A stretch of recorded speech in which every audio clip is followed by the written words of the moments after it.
بسم اللہ الرحمن الرحیم۔ یہودیوں کی بعض زبانی روایات کے مطابق بنو قریظہ حضرت موسیٰ کے بھائی حضرت ہارون کی نسل سے ہیں، جو کہ قوم سبا پر یمن میں سیلاب کے عذاب آنے سے پہلے مدینہ کی طرف ہجرت کر آئے۔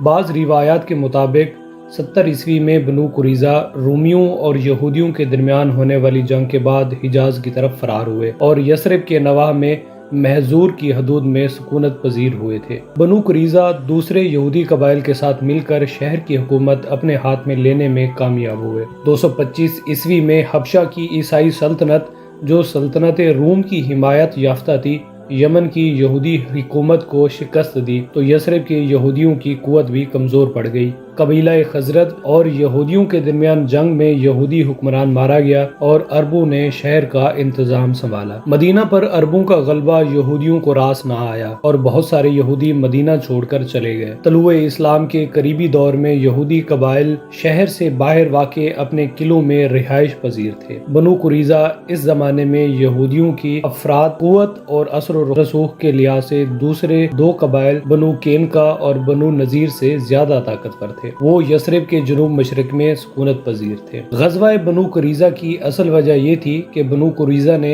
مسلمانوں کے ساتھ کیا ہوا عہد و پیمان توڑ دیا اور جنگ خندق میں مسلمانوں کے خلاف مشرکین کے ساتھ ساز باز کی۔ جب مشرکین مکہ مدینہ کے قریب آ پہنچے تو جنگ احزاب کے بھڑکا دینے میں اہم کردار ادا کرنے والے اور بنو نذیر سے تعلق رکھنے والے حیی بن اخطب قریش کے نمائندہ کے طور پر بنو قریظہ کے پاس پہنچا اور انہیں مسلمانوں کے خلاف جنگ میں قریش کے ساتھ تعاون کرنے پر آمادہ کیا۔ یہ خبر رسول اللہ کو ملی تو آپ نے صحابہ میں سے سعد بن معاذ، اسید بن حضیر اور سعد بن عبادہ کو تحقیق کے لیے بنو قریظہ کے پاس روانہ کیا۔ بنو قریظہ نے آپ کے نمائندوں کے ساتھ نہایت توہین آمیز سلوک روا رکھا اور مسلمانوں کے ساتھ اپنے عہد و پیمان کا صاف انکار کیا۔ یہ وہ وقت تھا جب مسلمان خندق کے اس پار مشرکین اور ان کے حلیفوں کے برخلاف برسر پیکار تھے جو مدینہ پر چڑھائی کے لیے آئے تھے۔ مدینہ کے جنوب مشرق میں بنو قریظہ کا ٹھکانہ ایسے مقام پر واقع تھا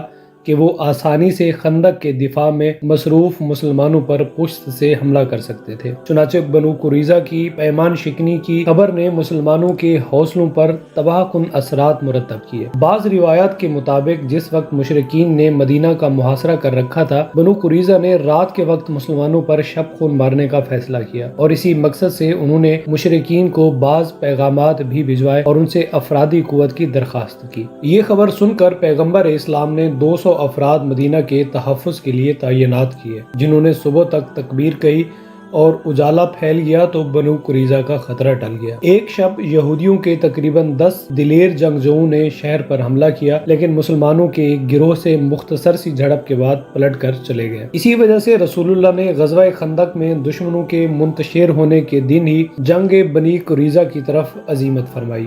مسلمانوں نے بنی قریظہ کے قلعوں اور گھروں کا محاصرہ کیا۔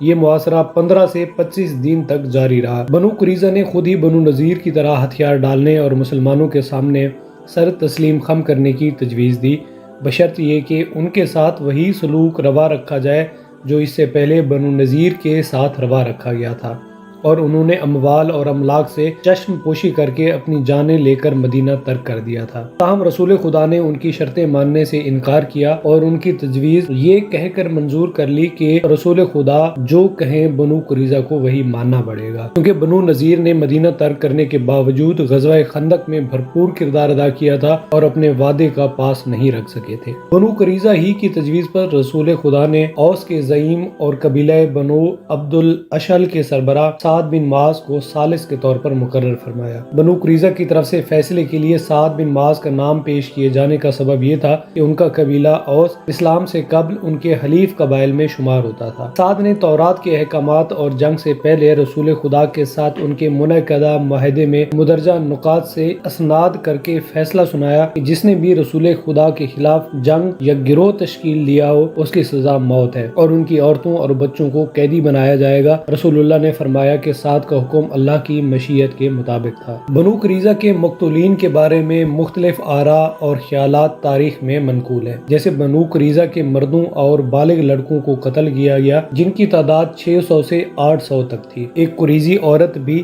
ایک مسلمان کے قتل کے الزام میں ماری گئی۔ بنو قریظہ کا ایک مرد جس کا نام رفاع بن سموئیل سلمہ بنت قیس کی سفارش پر بخش دیا گیا۔ تاہم مسند روایات میں بیان کیا گیا ہے کہ صرف ان جنگجو افراد کو مارا گیا جنہوں نے رسول خدا اور مسلمانوں کے خلاف جارحانہ اقدامات کیے تھے۔ بنو قریظہ کے اموال کو مسلمانوں میں بانٹ دیا گیا۔ پہلی بار مال غنیمت میں سواروں اور پیادوں کا حصہ معین ہوا۔ سوار کو 2 حصے اور پیادے کو 1 حصہ دیا گیا۔